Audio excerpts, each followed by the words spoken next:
അസ്സലാമു അലൈക്കും വറഹ്മത്തുള്ളാഹി വബറകാത്തു. പ്രിയമുള്ള സ്നേഹം നിറഞ്ഞ മുഅ്മിനീങ്ങളെ, ഈ ദുനിയാവിലെ ഏറ്റവും ശ്രേഷ്ഠതയേറിയ 10 ദിവസങ്ങൾ മാത്രമല്ല, നമ്മൾ ഇബാദത്ത് ചെയ്യുന്നത് അല്ലാഹു സുബ്ഹാനഹു തആലക്ക് ഏറ്റവും ഇഷ്ടപ്പെടുന്ന ദിവസം, ഏറ്റവും ഇഷ്ടപ്പെടുന്ന മാസം മാത്രമല്ല, നമ്മൾ ചെയ്യുന്ന ഇബാദത്തിന് അല്ലാഹു സുബ്ഹാനഹു തആല വലിയ പ്രതിഫലം നൽകുന്ന ദിവസങ്ങൾ. അല്ലാഹു സുബ്ഹാനഹു തആല 7-ാം ആകാശത്തു നിന്നും 1-ാം ആകാശത്തേക്ക് ഇറങ്ങി വന്ന് അവൻ്റെ അടിമകളുടെ ദുആ സ്വീകരിക്കാൻ, അടിമകൾ എന്താണോ ചോദിക്കുന്നത് അതിന് ഉത്തരം നൽകാൻ, അത് സാധിപ്പിച്ച് നൽകാൻ തയ്യാറായി നിൽക്കുന്ന ഒരു ദിവസമാണ് ഈ പരിശുദ്ധമായ ദുൽഹിജ്ജ മാസത്തിലെ ഈ ആദ്യത്തെ 10 ദിവസങ്ങൾ. ഇങ്ങനെ ദുൽഹിജ്ജ മാസത്തിനെ കുറിച്ച് പറയുകയാണെങ്കിൽ ഒരുപാട് മഹത്വങ്ങളും ശ്രേഷ്ഠതകളുമുണ്ട്. അതൊക്കെയും ഞാൻ ഒരുപാട് വീഡിയോകളിൽ പറഞ്ഞതാണ്. ഞാൻ ഇപ്പോൾ അതിലേക്കൊന്നും കടക്കുന്നില്ല. എന്നാൽ പ്രിയപ്പെട്ട മുഅ്മിനീങ്ങളെ, ഞാൻ ഇന്നത്തെ ക്ലാസ്സിൽ നിങ്ങൾക്ക് പറഞ്ഞു തരുന്നത് ഈ ദുൽഹിജ്ജ മാസത്തിൽ പ്രധാനമായിട്ടും ദുൽഹിജ്ജ മാസത്തിലെ ഈ ആദ്യത്തെ 10 ദിവസങ്ങളിൽ ഏതെങ്കിലും ഒരു ദിവസം നിങ്ങളുടെ ആഗ്രഹങ്ങൾ നിറവേറിക്കിട്ടാൻ ഞാൻ ഈ പറഞ്ഞു തരുന്ന അള്ളാഹുവിൻ്റെ പരിശുദ്ധമായ അസ്മാഉൽ ഹുസ്നയിൽപ്പെട്ട 99 നാമങ്ങളിൽപ്പെട്ട മഹത്വമേറിയ ഒരു ഇസ്മാണ് പറഞ്ഞു തരുന്നത്. ഈ ഇസ്മ നിങ്ങൾ ചൊല്ലിക്കൊണ്ട് നിങ്ങൾ അള്ളാഹുവിനോട് ചോദിച്ചാൽ നിങ്ങളുടെ ദുആക്ക് ഇജാബത്ത് ഉറപ്പാണ് ഇൻഷാ അല്ലാഹ്. ഈ പരിശുദ്ധമായ ദുൽഹിജ്ജ മാസത്തിലെ ഈ ആദ്യത്തെ 10 ദിവസങ്ങൾ ദുആക്ക് ഇജാബത്തുള്ള ദിവസമാണെന്ന് നമുക്കറിയാം. അല്ലാഹു സുബ്ഹാനഹു തആല 7-ാം ആകാശത്തു നിന്നും 1-ാം ആകാശത്തേക്ക് ഇറങ്ങി വരും നമ്മുടെ ദുആ സ്വീകരിക്കാൻ. മാത്രമല്ല, നമ്മൾ ചൊല്ലുന്നത് അസ്മാഉൽ ഹുസ്നയിൽപ്പെട്ട പ്രധാനപ്പെട്ടൊരു നാമമാണ്. അസ്മാഉൽ ഹുസ്ന ചൊല്ലിക്കൊണ്ട് നമ്മൾ ദുആ ചെയ്താൽ നമ്മുടെ ദുആ റബ്ബ് സുബ്ഹാനഹു തആല സ്വീകരിക്കും. ആ കാര്യത്തിൽ സംശയം വേണ്ട. അത് ഞാൻ പറഞ്ഞ കാര്യമല്ല, അല്ലാഹു സുബ്ഹാനഹു തആല തന്നെ പറഞ്ഞ കാര്യമാണ്. നിങ്ങൾ എൻ്റെ നാമങ്ങൾ വിളിച്ചുകൊണ്ട് എന്നോട് ദുആ ചെയ്യൂ, പ്രാർത്ഥിക്കൂ, ഞാൻ നിങ്ങൾക്ക് ഉത്തരം നൽകാം എന്ന് നമ്മുടെ റബ്ബ് തന്നെ പറഞ്ഞ കാര്യമാണ്. അതുകൊണ്ട് അതിൽ ആർക്കും സംശയം വേണ്ട. എന്നാൽ നിങ്ങൾ ഈ നാമങ്ങൾ ചൊല്ലിക്കൊണ്ട് അള്ളാഹുവിനോട് ദുആ ചെയ്യുമ്പോൾ അത് ആത്മാർത്ഥതയോടുകൂടി, റബ്ബിലുള്ള വിശ്വാസത്തോടുകൂടി, നെഞ്ചുപൊട്ടി കരഞ്ഞുകൊണ്ടായിരിക്കണം. അല്ലാതെ വെറുതെ അസ്മാഉൽ ഹുസ്ന ചൊല്ലിക്കൊണ്ട് അല്ലാഹു സുബ്ഹാനഹു തആല നൽകുകയാണെങ്കിൽ നൽകട്ടെ, നമ്മുടെ ദുആ സ്വീകരിക്കുകയാണെങ്കിൽ സ്വീകരിക്കട്ടെ, അങ്ങനെ ഒരു വെറും വാക്കോടുകൂടിയും വെറും മനസ്സോടുകൂടിയും നിങ്ങൾ അസ്മാഉൽ ഹുസ്ന ചൊല്ലിക്കൊണ്ട് ദുആ ചെയ്താൽ ഒരിക്കലും ആ ദുആ അല്ലാഹു സുബ്ഹാനഹു തആല സ്വീകരിക്കില്ല.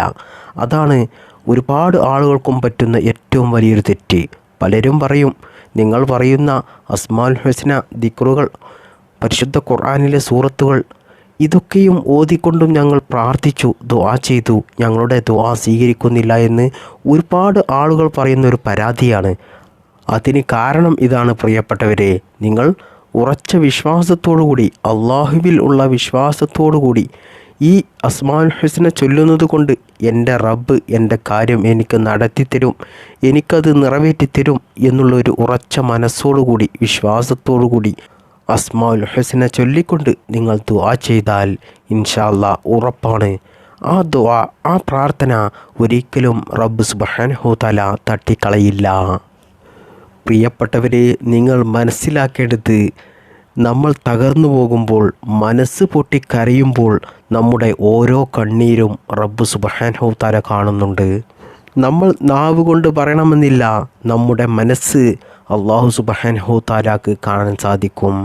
നമ്മൾ ജീവിതത്തിൽ ഒറ്റപ്പെട്ടു പോകുമ്പോൾ, മറ്റുള്ളവരുടെ കുത്തുവാക്കുകളും പരിഹാസവും കളിയാക്കലുകളും നമ്മൾ സഹിക്കേണ്ടി വരുമ്പോൾ, അതുപോലെ രോഗങ്ങൾ കൊണ്ട്, കടങ്ങൾ കൊണ്ട്, സാമ്പത്തിക പ്രയാസം കൊണ്ട്, ഭർത്താവിൻ്റെ കാര്യമോർത്ത്, മക്കളുടെ കാര്യമോർത്ത്, കുടുംബത്തിലെ ഓരോ പ്രശ്നങ്ങൾ ഓർത്ത്, വിവാഹം ശരിയാകാത്തത് കൊണ്ട്, കൂടെയുള്ള സ്നേഹിതന്മാർക്കൊക്കെ വിവാഹം ശരിയായി, മക്കളായി, അതുപോലെ തന്നെ വർഷങ്ങളായിട്ടും മക്കളില്ലാതെ, ഇങ്ങനെ തുടങ്ങിയ ഒരുപാട് പ്രയാസങ്ങൾ കൊണ്ട്, പ്രതിസന്ധികൾ കൊണ്ട്, പല ബുദ്ധിമുട്ടുകൾ കൊണ്ടും ജീവിതം തന്നെ മടുത്ത് പാതിരാ രാത്രിയിൽ എല്ലാവരും സുഖമായി ഉറങ്ങുന്ന സമയത്ത് മനസ്സ് പൊട്ടിക്കരയുന്ന എത്രയെത്ര ആളുകളുണ്ട്. എന്നാൽ പ്രിയപ്പെട്ടവരെ, നിങ്ങളുടെ കണ്ണീര് റബ്ബ് സുബ്ഹാനഹു തആല കാണുന്നുണ്ട്. നിങ്ങൾ കരയുമ്പോൾ അല്ലാഹു സുബ്ഹാനഹു തആല എന്താണ് ചെയ്യുന്നത് എന്ന് നിങ്ങൾക്കറിയുമോ? പ്രിയപ്പെട്ട മുഅ്മിനീങ്ങളെ, നിങ്ങൾ ഒരു കാര്യം മനസ്സിലാക്കണം. നിങ്ങൾ സങ്കടം സഹിക്കാൻ കഴിയാതെ മനസ്സ് പൊട്ടിക്കരയുന്ന സമയത്താണ് അല്ലാഹു സുബ്ഹാനഹു തആല നിങ്ങളുടെ ഏറ്റവും അടുത്ത് നിൽക്കുന്നത്. അർദ്ധരാത്രിയിൽ ഒരു റൂമിനുള്ളിൽ ആരാരുമില്ല, ലൈറ്റെല്ലാം ഓഫ് ചെയ്തു, ഇരുട്ട് മാത്രം. നിൻ്റെ കയ്യിൽ മൊബൈൽ ഫോണില്ല. എന്നാൽ നിൻ്റെ സങ്കടങ്ങൾ നിന്നെ വേട്ടയാടുകയാണ്. ആ സമയത്ത് നീ പൊട്ടിക്കരയുകയാണ്. നീ ആരോടും നിൻ്റെ സങ്കടങ്ങളും പ്രയാസങ്ങളും പറയുന്നില്ല. നിൻ്റെ പ്രയാസം നീ നാവ് കൊണ്ട് പറഞ്ഞ് അള്ളാഹുവിനോട് പറയുന്നില്ല, ദുആ ചെയ്യുന്നില്ല. നീ പൊട്ടിക്കരയുകയാണ്. എന്നാൽ പ്രിയപ്പെട്ട മുഅ്മിനീങ്ങളെ, നിൻ്റെ കണ്ണീര് റബ്ബ് സുബ്ഹാനഹു തആല കാണുന്നുണ്ട്. ആ കണ്ണീരിലൂടെ നീ എല്ലാം റബ്ബ് സുബ്ഹാനഹു തആലയോട് പറഞ്ഞു കഴിഞ്ഞു. നീ ആ സമയത്ത് ഉച്ചത്തിൽ അള്ളാഹുവിനെ വിളിച്ചില്ലെങ്കിലും നിൻ്റെ ആ മൗനം അതൊരു ദുആയായിരുന്നു, ഒരു പ്രാർത്ഥനയായിരുന്നു. കാരണം ചില ദുആകൾ അത് നാവിൽ നിന്നല്ല വരുന്നത്, നമ്മുടെ മനസ്സിൽ നിന്നും നമ്മുടെ കണ്ണിൽ നിന്നുമാണ് വരുന്നത്. അതാണ് ഞാൻ തുടക്കത്തിൽ പറഞ്ഞത്. നമ്മൾ ആർക്കോ വേണ്ടിയിട്ട് അള്ളാഹു സ്വീകരിക്കുകയാണെങ്കിൽ സ്വീകരിക്കട്ടെ എന്നൊക്കെ കരുതി നമ്മൾ അസ്മാഉൽ ഹുസ്ന ചൊല്ലിക്കൊണ്ടും പരിശുദ്ധ ഖുർആൻ പാരായണം ചെയ്തുകൊണ്ടുമൊക്കെ നമ്മൾ അള്ളാഹുവിനോട് ദുആ ചെയ്യും, നമ്മുടെ കാര്യങ്ങൾ പറയും. എന്നാൽ ഒരിക്കലും അത് റബ്ബ് സുബ്ഹാനഹു തആല സ്വീകരിക്കില്ല. പലരും പറയുന്ന ഒരു കാര്യമാണ്, കരച്ചിൽ അതൊരു പോരായ്മയാണ്, ഒരു ദൗർബല്യമാണ് എന്ന്. ഈമാനുള്ളവർ ഒരിക്കലും കരയില്ല എന്ന്. എന്നാൽ പ്രിയപ്പെട്ട മുഅ്മിനീങ്ങളെ, മുത്തുനബി സല്ലല്ലാഹു അലൈഹി വസല്ലമ തങ്ങൾ അള്ളാഹുവിൻ്റെ പരിശുദ്ധമായ ഖുർആൻ അവതരിപ്പിച്ചപ്പോൾ അവിടുത്തെ കണ്ണ് നിറഞ്ഞു. മുത്തുനബി സല്ലല്ലാഹു അലൈഹി വസല്ലമ തങ്ങൾ കരഞ്ഞുപോയി. മാത്രമല്ല, ഉമ്മത്തിൻ്റെ അവസ്ഥയോർത്ത് മുത്തുനബി സല്ലല്ലാഹു അലൈഹി വസല്ലമ തങ്ങൾ കരഞ്ഞിട്ടുണ്ട്. അപ്പോൾ പ്രിയപ്പെട്ടവരെ, നമ്മൾ കരയുന്നത് ഒരു പോരായ്മയല്ല, ദൗർബല്യമല്ല, മറിച്ച് അത് ജീവിച്ചിരിക്കുന്ന ഹൃദയത്തിൻ്റെ അടയാളമാണ്. കരയുന്ന മനുഷ്യരെ ഒരിക്കലും അല്ലാഹു സുബ്ഹാനഹു തആല ചെറുതാക്കുന്നില്ല, കരയുന്നവരെ വിട്ടുപോകുന്നുമില്ല. മറിച്ച് നീ കരയുന്ന സമയത്ത് അല്ലാഹു സുബ്ഹാനഹു തആല നിൻ്റെ അടുത്ത് വരികയാണ്. നിൻ്റെ സങ്കടങ്ങൾ, നിൻ്റെ പ്രയാസങ്ങൾ നീ അറിയുന്നതിന് മുമ്പേ അല്ലാഹു സുബ്ഹാനഹു തആല അത് അറിയുന്നുണ്ട്. നീ നിൻ്റെ നാവ് കൊണ്ട് റബ്ബിനോട് പറഞ്ഞില്ലെങ്കിലും നിൻ്റെ കണ്ണീരിലൂടെ അല്ലാഹു സുബ്ഹാനഹു തആലക്ക് അത് മനസ്സിലാകും. മനുഷ്യർക്ക് നിൻ്റെ ചിരി മനസ്സിലാകും, നിൻ്റെ ശക്തി മനസ്സിലാകും, നിൻ്റെ സമ്പത്ത്, പുറമേ കാണുന്നതെല്ലാം മനുഷ്യർക്ക് കാണുമെങ്കിലും നിൻ്റെ മനസ്സിലുള്ളത് അല്ലാഹു സുബ്ഹാനഹു തആലക്ക് മാത്രമേ അറിയൂ. മുത്തുനബി സല്ലല്ലാഹു അലൈഹി വസല്ലമ തങ്ങൾക്ക് മകൻ നഷ്ടപ്പെട്ടപ്പോൾ കരച്ചിൽ വന്നിട്ടുണ്ട്. ആ സമയത്ത് സ്വഹാബിമാർ ചോദിച്ചു, നബിയെ, അങ്ങ് കരയുകയാണോ? നിങ്ങൾക്ക് കരച്ചിൽ വരുമോ എന്ന്.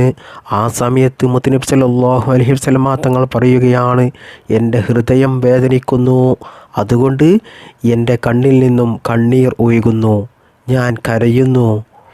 എന്നിട്ട് മുത്തുനബി സല്ലല്ലാഹു അലൈഹി വസല്ലമ തങ്ങൾ സ്വഹാബത്തിങ്ങളോട് പറയുകയാണ്, ഇത് നമുക്ക് നൽകുന്ന വലിയൊരു ആശ്വാസമാണ്. കരയുന്നത് ഒരു ദുർബലതയല്ല, നമുക്ക് ലഭിക്കുന്ന ആഴത്തിലുള്ള ഒരു സമാധാനമാണ് എന്ന്. പ്രിയപ്പെട്ടവരെ, മുത്തുനബി സല്ലല്ലാഹു അലൈഹി വസല്ലമ തങ്ങൾ പറഞ്ഞ ഈ കാര്യം സത്യമല്ലേ? നമുക്കൊക്കെ നമ്മുടെ ജീവിതത്തിൽ സങ്കടങ്ങൾ വരുന്ന സമയത്ത്, സഹിക്കാൻ കഴിയാത്ത പ്രയാസങ്ങൾ ഉണ്ടാകുന്ന സമയത്ത് നമ്മൾ പൊട്ടിക്കരഞ്ഞാൽ, ആ കണ്ണീരങ്ങ് ഒഴുകിപ്പോയാൽ നമുക്ക് കുറച്ചൊരു ആശ്വാസം കിട്ടും. ഇത് എല്ലാവരുടെയും ജീവിതത്തിൽ ഉണ്ടാകുന്നൊരു കാര്യമാണ്. അത് മുത്തുനബി സല്ലല്ലാഹു അലൈഹി വസല്ലമ തങ്ങൾ 1400 വർഷങ്ങൾക്ക് മുമ്പ് നമ്മെ പഠിപ്പിച്ചു തന്ന കാര്യമാണ്. പ്രിയപ്പെട്ടവരെ, ഇതൊക്കെയും ഞാൻ പറയാൻ കാരണം, പറഞ്ഞു വന്നത്, നമ്മൾ സങ്കടപ്പെടുമ്പോൾ, നമുക്ക് വിഷമമുണ്ടാകുമ്പോൾ, കണ്ണീരൊഴുകുമ്പോൾ അല്ലാഹു സുബ്ഹാനഹു തആല നമ്മിലേക്ക് കൂടുതൽ അടുക്കും. ഇത് ഞാൻ എൻ്റെ ഇഷ്ടത്തിന് പറയുന്ന കാര്യമല്ല, ഇത് അള്ളാഹുവിൻ്റെ പരിശുദ്ധ ഖുർആനും ഹദീസും പറഞ്ഞ കാര്യമാണ്. അതുകൊണ്ട് പ്രിയപ്പെട്ട മുഅ്മിനീങ്ങളെ, ഞാൻ ഇന്നത്തെ ക്ലാസ്സിൽ നിങ്ങൾക്ക് ഈ പറഞ്ഞു തരുന്ന ഇസ്മുണ്ടല്ലോ, അത് നിങ്ങൾ ചൊല്ലുമ്പോൾ നല്ല ആത്മാർത്ഥതയോടുകൂടി വിശ്വാസത്തോടുകൂടി റബ്ബിൽ നിങ്ങളുടെ എല്ലാ കാര്യങ്ങളും ഭരമേൽപ്പിച്ചുകൊണ്ട് ഈ ഒരു ഇസ്മ ചൊല്ലുന്നത് കൊണ്ട് എൻ്റെ കാര്യങ്ങൾ റബ്ബ് സുബ്ഹാനഹു തആല നിറവേറ്റിത്തരും എന്നുള്ളൊരു ഉറച്ച വിശ്വാസത്തോടുകൂടി ഒറ്റ ഇരിപ്പിൽ ഇരുന്നു കൊണ്ട് നിങ്ങൾ കണ്ണീരോടുകൂടി അള്ളാഹുവിനോട് നിങ്ങളുടെ പ്രയാസങ്ങൾ പറഞ്ഞു കഴിഞ്ഞാൽ ഇൻഷാ അല്ലാഹ് ഉറപ്പാണ് നിങ്ങളുടെ ദുആക്ക് ഇജാബത്തുണ്ടാകും. മാത്രമല്ല പ്രിയപ്പെട്ടവരെ, അള്ളാഹുവിൻ്റെ പരിശുദ്ധമായ മഹത്വമേറിയൊരു ഇസ്മ ചൊല്ലിക്കൊണ്ടാണ് നമ്മൾ ദുആ ചെയ്യുന്നത്. അതോടൊപ്പം പരിശുദ്ധമായ ദുൽഹിജ്ജ മാസത്തിലെ ഈ ആദ്യത്തെ 10 ദിവസങ്ങൾ, അതിനെക്കുറിച്ച് ഞാൻ വിശദീകരിക്കേണ്ട ആവശ്യമില്ല, നിങ്ങൾക്കറിയാം. ദുആക്ക് ഇജാബത്തുള്ള ഈ ദുനിയാവിലെ ഏറ്റവും ശ്രേഷ്ഠതയേറിയ 10 ദിവസങ്ങളാണ് അത്. അതുകൊണ്ട് മറക്കാതെ ഈ ദുൽഹിജ്ജയിലെ ഈ ആദ്യത്തെ 10 തീരുന്നതിന് മുമ്പായിട്ട് തന്നെ ഈ ഇസ്മ ചൊല്ലിക്കൊണ്ട് നിങ്ങൾ അള്ളാഹുവിനോട് ദുആ ചെയ്യുക. ഏതാണ് ആ ഇസ്മ എന്ന് ഞാൻ പറഞ്ഞു തരാം. അള്ളാഹുവിൻ്റെ പരിശുദ്ധമായ 99 നാമങ്ങളിൽപ്പെട്ട മഹത്വമേറിയ യാ ബാഖി യാ അല്ലാഹ്, യാ ബാഖി യാ അല്ലാഹ്, യാ ബാഖി യാ അല്ലാഹ്, ഈ ഇസ്മാണ് നമ്മൾ ചൊല്ലേണ്ടത്. യാ ബാഖി യാ അല്ലാഹ് എന്ന ഈ ഇസ്മിൻ്റെ അർത്ഥം എന്താണെന്നറിയുമോ? എന്നെന്നും നിലനിൽക്കുന്നവൻ, എന്നെന്നും ശേഷിക്കുന്നവൻ, അനന്തമായവൻ എന്നൊക്കെയാണ് ഈ ഇസ്മിൻ്റെ അർത്ഥം വരുന്നത്. അള്ളാഹുവിൻ്റെ ഈ നാമം ചൊല്ലിക്കൊണ്ട് പ്രിയപ്പെട്ടവരെ, നമ്മുടെ എത്ര വലിയ ആഗ്രഹങ്ങളുണ്ടെങ്കിലും, എത്ര വലിയ ഉദ്ദേശങ്ങൾ ഉണ്ടെങ്കിലും, സ്വപ്നങ്ങളുണ്ടെങ്കിലും, അത് ഹലാലാണെങ്കിൽ അത് അല്ലാഹു സുബ്ഹാനഹു തആലയോട് നിങ്ങൾക്ക് ചോദിച്ച് നിറവേറ്റിയെടുക്കുവാൻ പറ്റിയ ഒരു അത്ഭുത ഇസ്മാണ് ഇത്. ഈ ഇസ്മ ചൊല്ലിക്കൊണ്ട് നിങ്ങൾ അള്ളാഹുവിനോട് ദുആ ചെയ്താൽ മതി. അതിനുവേണ്ടി നിങ്ങൾ ഈ ഇസ്മ ചൊല്ലേണ്ട സമയം മഹാന്മാരായ പണ്ഡിതന്മാർ പറയുന്നത് ഏറ്റവും ഉത്തമമായ സമയം അത് മഗ്‌രിബ് നിസ്കാരം കഴിഞ്ഞതിന് ശേഷമാണ്. ഇനി നിങ്ങൾക്ക് മഗ്‌രിബ് നിസ്കാരം കഴിഞ്ഞതിന് ശേഷം ഇത് ചൊല്ലാൻ സമയം കിട്ടുന്നില്ലെങ്കിൽ ഇത് ചൊല്ലാൻ അധിക സമയമൊന്നും വേണ്ട. ഇത് വെറും 100 പ്രാവശ്യമാണ് നിങ്ങൾ ചൊല്ലേണ്ടത്. ഇനി നിങ്ങൾക്ക് മഗ്‌രിബ് നിസ്കാരം കഴിഞ്ഞതിന് ശേഷം സമയം കിട്ടില്ലെങ്കിൽ നിങ്ങൾ സുബ്ഹി നിസ്കാരം കഴിഞ്ഞതിന് ശേഷം ചൊല്ലുക. ഈ രണ്ടിൽ ഏതെങ്കിലും ഒരു സമയത്ത് നിങ്ങൾ മറ്റ് ചിന്തയിലേക്കോ മറ്റ് പ്രവൃത്തിയിലേക്കോ ഒന്നും തന്നെ നിങ്ങളുടെ മനസ്സും ശരീരവും പോകാതെ നിസ്കാരം കഴിഞ്ഞ ആ ഇരുപ്പിൽ തന്നെ ഇരുന്നു കൊണ്ട് ഈ ഇസ്മ നിങ്ങൾ 100 പ്രാവശ്യം ചൊല്ലിക്കൊണ്ട് അല്ലാഹു സുബ്ഹാനഹു തആലയോട് നിങ്ങളുടെ എന്ത് പ്രയാസമാണോ, എന്ത് ആഗ്രഹമാണോ നിങ്ങൾക്ക് നിറവേറിക്കിട്ടേണ്ടത്, അത് നിങ്ങൾ അല്ലാഹു സുബ്ഹാനഹു തആലയോട് പറഞ്ഞു കഴിഞ്ഞാൽ ഇൻഷാ അല്ലാഹ് ഉറപ്പാണ് അത് അല്ലാഹു സുബ്ഹാനഹു തആല നിങ്ങൾക്ക് നിറവേറ്റി തരും. 100 പ്രാവശ്യം യാ ബാഖി യാ അല്ലാഹ്, യാ ബാഖി യാ അല്ലാഹ്, യാ ബാഖി യാ അല്ലാഹ് എന്ന ഈ ഇസ്മ നല്ല ആത്മാർത്ഥതയോടുകൂടിയും വിശ്വാസത്തോടുകൂടിയും ചൊല്ലുക.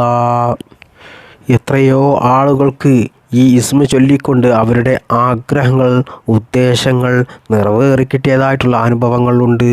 അതുകൊണ്ട് നിങ്ങൾക്കും ഈ ഇസ്മ ഞാൻ ഈ പറഞ്ഞു തന്നതുപോലെ നല്ല ആത്മാർത്ഥതയോടുകൂടി നിങ്ങൾ ചൊല്ലുകയാണെങ്കിൽ നിസ്കാരം കഴിഞ്ഞതിന് ശേഷം വെറും 2-3 സെക്കൻഡുകൾ കൊണ്ട്, ഏറിപ്പോയാൽ ഒരു മിനിറ്റ് കൊണ്ടൊക്കെ നമുക്ക് ഈ ഇസ്മ 100 പ്രാവശ്യം ചൊല്ലി നമുക്ക് അള്ളാഹുവിനോട് ദുആ ചെയ്ത് തീർക്കാൻ സാധിക്കും.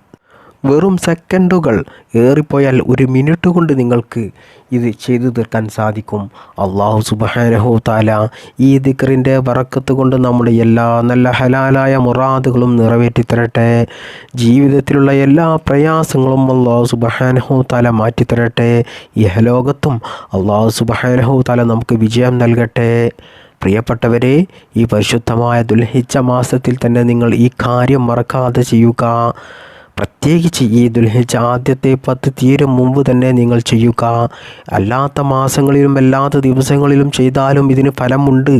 എന്നാൽ ഈ ദുൽഹിജ്ജ ഈ ആദ്യത്തെ 10 ദിവസമുണ്ടല്ലോ, അതിൽ നിങ്ങൾ ചെയ്താൽ ഇൻഷാ അല്ലാഹ് ഉറപ്പാണ് നമ്മുടെ ദുആ റബ്ബ് സുബ്ഹാനഹു തആല സ്വീകരിക്കും. നമ്മുടെ ആഗ്രഹങ്ങൾ അല്ലാഹു സുബ്ഹാനഹു തആല നിറവേറ്റി തരും. ഈ അറിവ് നമുക്ക് അറിയാൻ ഭാഗ്യം അള്ളാഹു നൽകിയതുപോലെ ഈ ഒരു അറിവ് നമുക്ക് ജീവിതത്തിൽ പകർത്താനും അത് ജീവിതത്തിൽ ചെയ്ത് വിജയമുണ്ടാകുവാനും അള്ളാഹു തൗഫീക്ക് നൽകട്ടെ. ആമീൻ യാ റബ്ബൽ ആലമീൻ. ബിഹക്കി സല്ലല്ലാഹു അലാ മുഹമ്മദ് സല്ലല്ലാഹു അലൈഹി വസല്ലം സല്ലല്ലാഹു അലാ മുഹമ്മദ് സല്ലല്ലാഹു അലൈഹി വസല്ലം സല്ലല്ലാഹു അലാ മുഹമ്മദ് സല്ലല്ലാഹു അലൈഹി വസല്ലം. അല്ലാഹുമ്മ സല്ലി അലാ മുഹമ്മദ് യാ റബ്ബി സല്ലി അലൈഹി വസല്ലം. അസ്സലാമു അലൈക്കും വറഹ്മത്തുള്ളാഹി വബറകാതുഹു.